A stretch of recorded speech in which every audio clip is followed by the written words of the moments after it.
मेरी मकान मालकिन पूरी तरह नशे में धुत थी। मैं उनको अपने कंधे का सहारा देकर उनके बेडरूम तक ले आया और उनको बेड पर लिटा दिया। वो बिल्कुल भी होश में नहीं थी। मैं उनको लिटाकर जैसे ही जाने लगा, वो मुझसे बोली, बेटा दरवाजा बंद करके मेरे पास आओ, मुझे तुमसे एक जरूरी बात करनी है।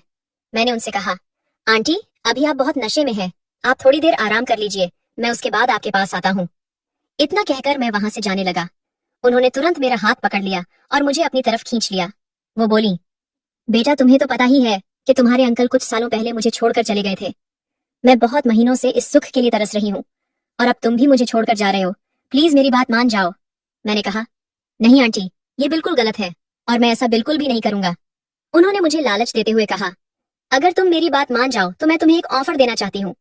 मैंने कहा, मैं समझा नहीं, आप किस तरह के ऑफर की बात कर रही हो? वो बोली, अगर तुम मेरी बात मान जाओ और मेरे साथ वो कर लो तो तुम्हारी बहन की शादी के लिए जितने पैसों की जरूरत होगी मैं वो सब दे दूंगी। आंटी की ये बात सुनकर मैं बहुत ही खुश हो गया था। मैंने सोचा, अगर मैं आंटी का ये ऑफर स्वीकार कर लूंगा तो मेरी बहन की शादी के लिए मुझे पैसे भी मिल जाएंगे और साथ ही साथ मजे भी कर लूंगा। मैंने आंटी से पूछा, क्या आप सच कह रही हो? वो बोली, हाँ बिल्कुल सच कह रही हूँ, पर मैं तुम्हें पैसे तभी दूंगी अगर तुम मुझे खुश कर पाओगे। दरअसल हुआ ये था कि आंटी के पति उन्हें कुछ साल पहले छोड़कर चले गए थे और तब से वो अपने इतने बड़े घर में अकेली ही रहती हैं। आंटी की एक बेटी है जो उनसे दूर अमेरिका में रहती है, तो कोई ऐसा भी नहीं था जिनके साथ वो अपना दुख दर्द बांट सके, और पति भी नहीं है जो उनकी जरूरतें पूरी कर सके। कुछ महीनों पहले आंटी ने मुझे अपने घर किराए पर रखा था। सच कहूँ तो आंटी दिखने में बहुत सुंदर है और उन्होंने अपने फिगर को काफी मेंटेन करके रखा हुआ है। 35 की होने के बावजूद भी वो 25 की लगती है। 5 महीने पहले मैं आंटी के यहाँ पहली बार किराए पर कमरा देखने आया था। दरवाजा उन्होंने ही खोला था और उनको देखते ही मैं तो जैसे उन्हीं में खो गया। तभी आंटी चिल्लाकर बोली, लड़के तुम्हारा ध्यान कहाँ पर है, तुमको कमरा देखना है या नहीं? मैंने कहा, हाँ आंटी, प्लीज कमरा दिखा दीजिए। उसके बाद आंटी मुझे कमरा दिखाने के लिए ले गई।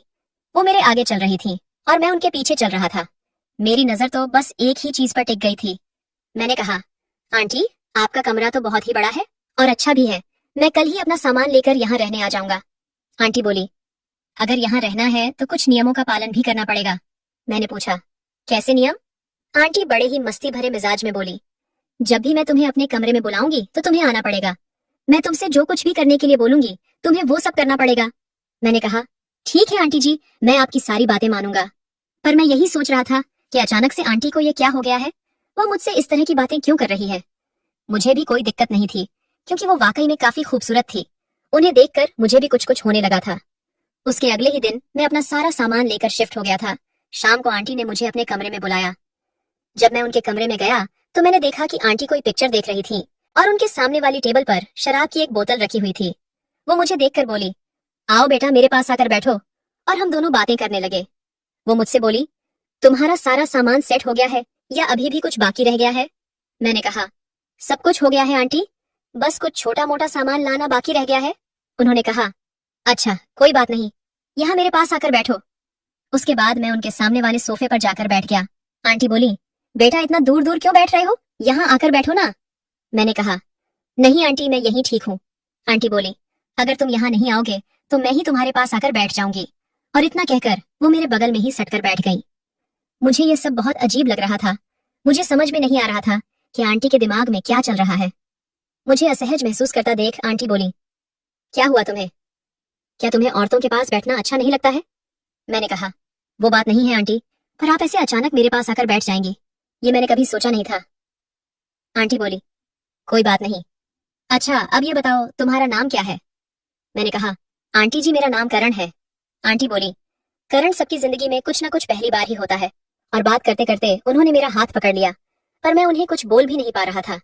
आंटी बोली, करण तुम तो जानते ही हो ना कि मेरे पति मुझे 1 साल पहले ही छोड़कर चले गए थे और तब से मैं बिल्कुल अकेली हो चुकी हूँ। मैंने पूछा, आंटी अंकल आपको छोड़कर क्यों चले गए थे? आंटी बोली, जब मेरी बेटी पैदा हुई थी तब डॉक्टर ने मुझसे कहा था कि अब मैं दोबारा कभी मां नहीं बना पाऊंगी। और ये बात सुनकर मेरे पति बहुत उदास हो गए थे क्योंकि उनको हमेशा से एक बेटा चाहिए था। कुछ महीने बीतने के बाद उन्होंने मुझसे कहा कि क्योंकि मैं उन्हें कोई वारिस नहीं दे सकती, इसीलिए वो मुझे छोड़कर दूसरी शादी करने जा रहे हैं। मैंने उन्हें बहुत समझाया था कि आज के जमाने में बेटा या बेटी में कोई फर्क नहीं होता है। जो काम एक बेटा कर सकता है वो बेटी भी कर सकती है। हमारी बेटी भी हमें वह सारे सुख दे सकती है जो एक बेटा दे सकता था। लेकिन उन्होंने मेरी कोई बात नहीं मानी और हम दोनों को छोड़कर चले गए थे। मैंने उनकी बेटी के बारे में कभी नहीं सुना था। मैंने उनसे पूछा, आंटी आप तो अपने घर में अकेली ही रहती हो, आपकी बेटी कहाँ है? आंटी बोली, वो पढ़ाई करने के लिए अमेरिका गई हुई है। कुछ देर ऐसे ही बातें करने के बाद मैं वहां से चला आया, क्योंकि मुझे सुबह ऑफिस भी जाना था। एक दिन जब शाम को मैं अपने ऑफिस से वापस आया तो मुझे आंटी के कमरे से कुछ आवाजें आती सुनाई दी। आवाजों से ऐसा लग रहा था जैसे कोई आंटी के साथ वो सब कर रहा है। पहले तो मुझे लगा कि हो सकता है कि आंटी कोई काम कर रही हो, और यही सोचकर मैं अपने कमरे में चला गया। थोड़ी देर बाद जब मैं वापस आया तो मैंने सुना कि वो आवाजें अभी भी आ रही हैं।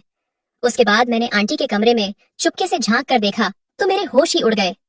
आंटी एक बड़ा सा बैंगन लेकर। मुझे तो अपनी आंखों पर यकीन ही नहीं हो रहा था, पर फिर भी मैं थोड़ी देर वहीं पर खड़ा होकर वो शो देखने लग गया। मैं भी उस खूबसूरत नजारे के मजे लेने लग गया।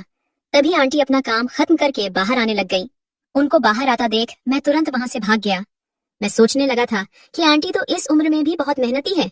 जब से मैंने उनको बैंगन का इस्तेमाल करके देखा था तब से मेरे मन में उनके लिए इज्जत और भी ज्यादा बढ़ गई थी। एक शाम की बात है कि मैं बाजार जा रहा था, तभी आंटी मेरे कमरे में आ गई और बोली, बेटा बाजार जा रहे हो? मैंने कहा, जी आंटी, कुछ सब्जियां खरीदने के लिए जा रहा हूँ। आंटी बोली, बेटा मेरे लिए भी 1 किलो बैंगन ले आना। मैंने कहा, ठीक है ले आऊंगा आंटी, और इतना कहकर मैं बाजार चला गया। जब मैं वापस आया तो आंटी ने मुझे चाय पीने के लिए अपने कमरे पर बुलाया। मैं वहीं बैठकर चाय पीने लगा, तभी मेरे पापा का फोन आ गया। उनसे बात करने के बाद मैं थोड़ी टेंशन में आ गया था। मेरी शक्ल पर टेंशन देखकर आंटी ने मुझसे पूछा, क्या हो गया बेटा?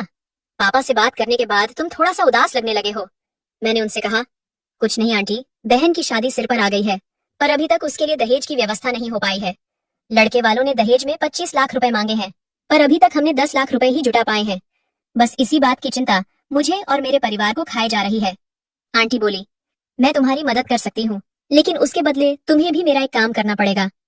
मैंने कहा, आंटी मैं पैसों के लिए कोई भी काम करने के लिए तैयार हूँ। आंटी बोली, तुम मुझसे शादी कर लो, फिर मैं तुम्हें और तुम्हारे परिवार को कभी भी पैसों की कमी नहीं होने दूंगी। मैं उनकी बात सुनकर हैरान रह गया था। मैंने कहा, आप ये क्या बोल रही हो आंटी? मैं आपसे शादी कैसे कर सकता हूँ? आंटी ने कहा, सोच लो, मैं अभी के अभी तुम्हारे हाथ पर 25 लाख रुपए रखने के लिए तैयार हूँ। मुझे पैसों की इतनी ज्यादा जरूरत थी कि मैंने उनके काम के लिए हामी भर दी। फिर आंटी बोली, लेकिन एक शर्त यह भी है कि तुम अपनी बहन की शादी में नहीं जाओगे, तुम हमेशा मेरे पास ही रहोगे। मैंने कहा, ऐसा नहीं हो सकता है आंटी, अगर मैं अपनी बहन की शादी में नहीं जाऊंगा तो उसकी शादी की कोई व्यवस्था नहीं हो पाएगी। मेरे पिता बहुत ही ज्यादा बूढ़े हैं, वो इतना काम नहीं कर पाएंगे। मेरी माँ भी बहुत बीमार रहती है, मुझे अपनी बहन को भी संभालना होगा। पर आंटी मेरी बात नहीं मानी। वो बोली, नहीं, तुम अपने घर वापस नहीं जाओगे। मैं पैसे तुम्हें सिर्फ इसी शर्त पर दूंगी कि तुम अपने घर वापस नहीं जाओगे। मैंने आंटी के सामने हार मान ली और उनकी शर्त मंजूर कर ली। मैंने उनसे 25 लाख रुपए लेकर अपने गांव भेज दिए और उनसे शादी कर ली। मैंने अपने मम्मी पापा से झूठ बोल दिया था कि मैंने अपने ऑफिस के बॉस से पैसे लेकर भेजे हैं, और जब तक मैं उनके सारे पैसे चुका नहीं देता वो मुझे एक दिन की भी छुट्टी नहीं देंगे। इसीलिए मैं जब तक उनके सारे पैसे चुका नहीं देता तब तक मैं गांव नहीं आ पाऊंगा। शाम को जब मैं ऑफिस से वापस घर आया तो मैं आंटी के पास गया। वो बोली, आज मुझे बहुत दिनों के बाद वह सुख मिलेगा जिसके लिए मैं महीनों से तड़प रही हूँ। रात भर हम आपस में खोए रहे और सुबह जब मैं उठा तो आंटी ने खुश होकर मुझे गले लगा लिया। वो बोली, अरे कल रात मुझे इतना मजा आया है जितना मुझे अपनी पूरी जिंदगी में कभी नहीं आया। मैं बहुत खुश हूँ जो तुमने मेरी सारी बात मानकर मेरा अकेलापन दूर कर दिया। मैं उनके साथ फंस चुका था क्योंकि मुझे अपनी बहन के लिए पैसों की जरूरत थी। मैं इस रिश्ते से बिल्कुल भी खुश नहीं था, पर मैं और कर भी क्या सकता था। अगर मैं यह कदम नहीं उठाता तो मेरी बहन की शादी टूट जाती और उसकी जिंदगी बर्बाद हो जाती। कमेंट करके जरूर बताइएगा कि आपको ये कहानी कैसी लगी। अगर आपको ये कहानी पसंद आई हो तो इसे लाइक करें और अपने दोस्तों के साथ भी शेयर करें। आगे भी ऐसी रोमांचक कहानियों के लिए हमारे चैनल को सब्सक्राइब करें और बेल आइकन दबाना ना भूलें। अपना और अपने परिवार का ध्यान रखना। Thank you.